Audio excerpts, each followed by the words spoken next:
In today's video, I'm going to teach you how to set due dates and times in Asana. Deadlines keep projects moving, and Asana makes them clear and visible for everyone on your team. In this walkthrough, I'll show you the simplest way to add a due date to any task, and then refine it with a specific due time so expectations are crystal clear. Start by opening Asana and navigating to the task you want to schedule. Click the task once to open its details pane on the right side of your screen.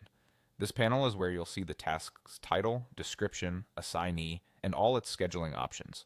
If you're not seeing the panel, make sure you've actually clicked the task name in your list, board, or calendar view. Inside the task details, look for the due date area. If nothing's been set yet, it will read no due date. If a date is already there, you'll see the existing date. Click that field. A calendar will pop up, letting you browse months and pick the exact day you want. Choose the date that matches your plan or your team's agreed timeline. Don't worry about making a mistake here. Asana updates instantly, and you can always come back and change the date if priorities shift. Once you've selected a date, you'll see an option at the bottom of the date picker that says Add Due Time. Click that to set a specific time for the deadline. This is especially helpful for handoffs, client deliverables, or anything that needs to be completed before a meeting.